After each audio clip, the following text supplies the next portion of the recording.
بسم اللہ الرحمن الرحیم۔ السلام علیکم۔ ایک یہودی نے اپنے بیٹے کو کہا جاؤ سودا لے آؤ، تو وہ گیا۔ لڑکا راستے سے گزر رہا تھا کہ اس کی نظر حضور صلی اللہ علیہ وآلہ وسلم پر پڑی، اور حضور صلی اللہ علیہ وآلہ وسلم کی نظر مبارک بھی اس لڑکے پر پڑی۔ وہ وہیں بیٹھ گیا اور وہیں بیٹھا رہ گیا، اور کافی دیر ہو گئی۔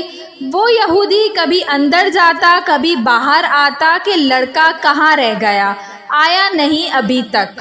سورج غروب ہو گیا، مغرب کی نماز ہو گئی، شام کو گھر گیا۔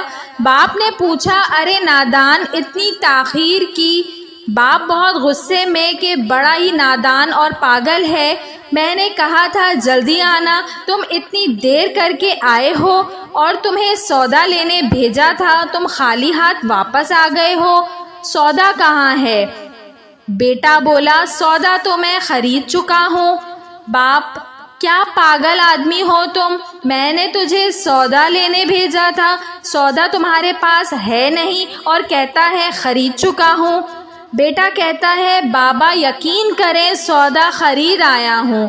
باپ بولا تو دکھا کہاں ہے؟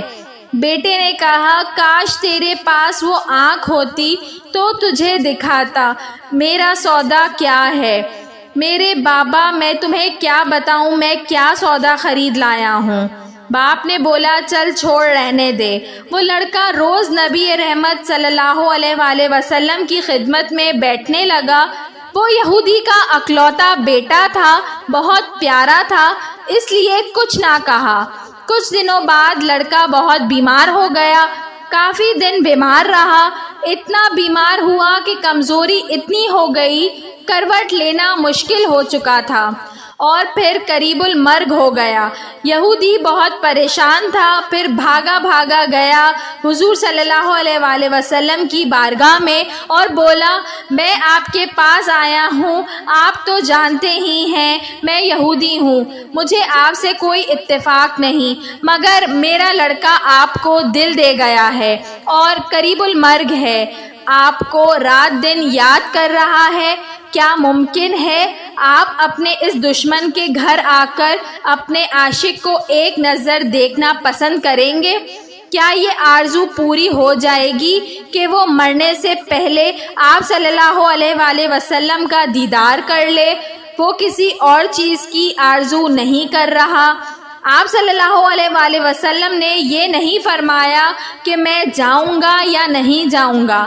آپ صلی اللہ علیہ وآلہ وسلم نے فرمایا ابو بکر اٹھو، عمر اٹھو، علی چلو چلیں، عثمان آؤ، باقی بھی جو سب ہیں چلیں، اس عاشق کا دیدار ہم بھی کریں، اپنا دیدار اسے دیتے ہیں، آخری لمحہ ہے، آنکھیں بند کرنے سے پہلے اسے ہم کچھ دینا چاہتے ہیں، چلو چلتے ہیں۔ یہودی کے گھر پہنچے تو لڑکے کی آنکھیں بند تھیں۔ حضور اکرم صلی اللہ علیہ وآلہ وسلم سراپے کرم ہی کرم ہیں۔ لڑکے کی پیشانی پر آپ صلی اللہ علیہ وآلہ وسلم نے اپنا دست اقدس رکھا۔ لڑکے کی آنکھیں کھل گئیں، جیسے زندگی لوٹ آئی ہو، جسم میں طاقت آ گئی، ناتوانی میں جوانی آئی، آنکھیں کھلیں، نگاہ مصطفیٰ صلی اللہ علیہ وآلہ وسلم پر پڑی، ہلکی سی چہرے پر مسکراہٹ آئی، لب کھل گئے، مسکراہٹ پھیل گئی۔ حضور صلی اللہ علیہ وآلہ وسلم نے فرمایا بس اب کلمہ پڑھ لو۔ لڑکا اپنے باپ کا منہ تکنے لگا تو وہ یہودی بولا میرا منہ کیا تکتا ہے، ابو القاسم محمد ابن عبداللہ صلی اللہ علیہ وآلہ وسلم جو کہتے ہیں کر لو۔ لڑکا بولا یا رسول اللہ صلی اللہ علیہ وآلہ وسلم میرے پاس تو کچھ بھی نہیں۔ آپ صلی اللہ علیہ وآلہ وسلم نے فرمایا بس تم کلمہ پڑھو، میں جانوں اور جنت جانے، تم میرے ہو جاؤ، جنت بھی تو میری ہے، جنت میں لے جانا یہ میرا کام ہے۔ لڑکے نے کلمہ پڑھا، جب اس کے منہ سے نکلا محمد الرسول اللہ، روح باہر نکل گئی، کلمے کا نور اندر چلا گیا، آنکھیں بند ہوئیں، لب خاموش ہوئے۔ اس لڑکے کا باپ وہ یہودی بولا محمد صلی اللہ علیہ وآلہ وسلم میں اور آپ دونوں مخالف ہیں، اس لیے یہ لڑکا اب میرا نہیں رہا، اب یہ اسلام کی مقدس امانت ہے کاشانۂ نبوت صلی اللہ علیہ وآلہ وسلم سے اس کا جنازہ اٹھے تب ہی اس کی عزت ہے، لے جاؤ اس کو۔ پھر آپ صلی اللہ علیہ وآلہ وسلم نے فرمایا، صدیق اٹھاؤ، عمر اٹھاؤ، عثمان آگے بڑھو، بلال آؤ تو صحیح، علی چلو، دو کندھا، سب اٹھاؤ اسے۔ آقا علیہ السلام جب یہودی کے گھر سے نکلے تو یہ فرماتے جا رہے تھے، اس اللہ کا شکر ہے جس نے میرے صدقے سے اس بندے کو بخش دیا، اس اللہ کا شکر ہے جس نے میرے صدقے سے اس بندے کو بخش دیا۔ اللہ اکبر! کیا مقام ہوگا اس عاشق کی میت کا جس کو حضرت علی، حضرت عثمان، ابو بکر صدیق، عمر بن خطاب، بلال حبشی رضی اللہ تعالی عنہ جیسی مشہور شخصیات کندھا دے کر لے جا رہے ہوں اور آگے آگے محمد مصطفیٰ صلی اللہ علیہ وآلہ وسلم ہو۔ قبر تیار ہوئی، کفن پہنایا گیا، حضور صلی اللہ علیہ وآلہ وسلم قبر کے اندر تشریف لے گئے، قبر میں کھڑے ہوئے اور کافی دیر کھڑے رہے اور پھر اپنے ہاتھوں سے اس عاشق کی میت کو اندر اتارا۔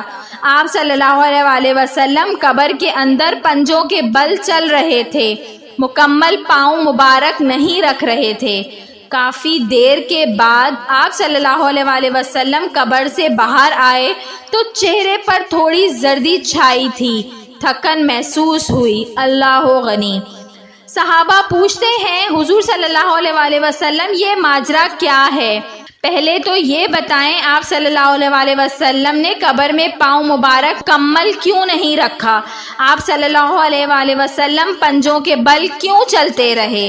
تو کریم آقا صلی اللہ علیہ وآلہ وسلم نے فرمایا، قبر کے اندر بے پناہ فرشتے آئے ہوئے تھے، اس لیے مجھے جہاں جگہ ملتی تھی میں پنجہ ہی رکھتا تھا، پاؤں رکھنے کی جگہ نہیں تھی۔